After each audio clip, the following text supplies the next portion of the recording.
మనం నల్గొండలోని ఒక గ్రామానికి కూడా వెళ్ళడం జరిగింది. దాదాపుగా ఆ విలేజ్ మొత్తం అంతా ఈ రమావత్ మధు బాధితులతో మనం మాట్లాడడం జరిగింది. యాస్ ఎ అడ్వకేట్‌గా మీరు వాళ్ళ దగ్గర నుంచి కేసులు తీసుకోవడం, ఆ కేసుని మీరు హ్యాండిల్ చేయడం దాన్ని చాలా అప్రిషియేట్ దగ్గ విషయం.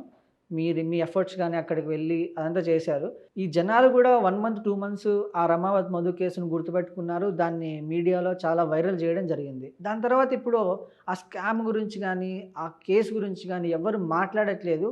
ఇది ఇంతేనా అండి? ముందుకెళ్తుందా? లేకపోతే దీన్ని ఇట్లా కనుమరుగైపోతుందా అండి? అత్యంత దురదృష్టకరం ఏది ఉందంటే, 2 తెలుగు రాష్ట్రాల్లో జరిగినటువంటి ఈ మైక్రో ఫైనాన్స్ స్కామ్, ముఖ్యంగా రమావత్ మధు, హేమకాంత్ రెడ్డి, శివ ఈ పేర్లతోటి జరిగినటువంటి హడావుడి ఒక నెల రోజుల పాటు 2 తెలుగు రాష్ట్రాల్లో సోషల్ మీడియా అయితేనేమి, మెయిన్ స్ట్రీమ్ మీడియా అయితేనేమి హడావుడి చాలా వరకు చేశారు. మీరు నేను కలిసి కూడా కొన్ని సందర్భాల్లో మనం ఆ గ్రామానికి కలిసాము, మాట్లాడాం, బాధితులతో మాట్లాడాం.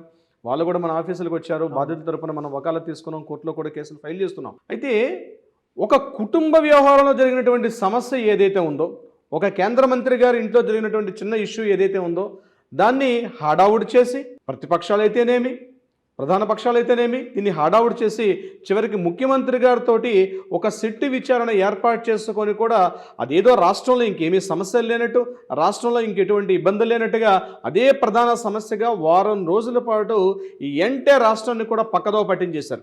చివరికి సిట్టు విచారణ ముఖ్యమంత్రి గారు కూడా హడావుడిగా విచారణ చేసేశారు. ఒక సిట్టు విచారణ హడావుడిగా అదేదో పోక్సో చట్టం మీద వెళ్ళడం, మాట్లాడడం జరిగింది. ఆ కేసు మీద విచారణ కూడా అరెస్ట్ చేశారు, పెట్టారు.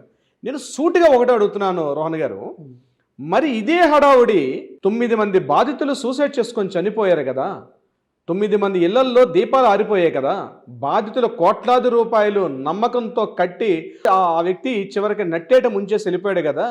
ఏ పార్టీ అయినా సోకాల్డ్ ఈరోజు రాష్ట్రంలో ఉంటే ప్రతి పార్టీని అడుగుతున్నాను, 2 తెలుగు రాష్ట్రాలను ఉద్దేశించి అడుగుతున్నాను. ఎందుకంటే ఇది ఒక తెలంగాణ వ్యాప్తంగా ఉన్నటువంటి సమస్య కాదు.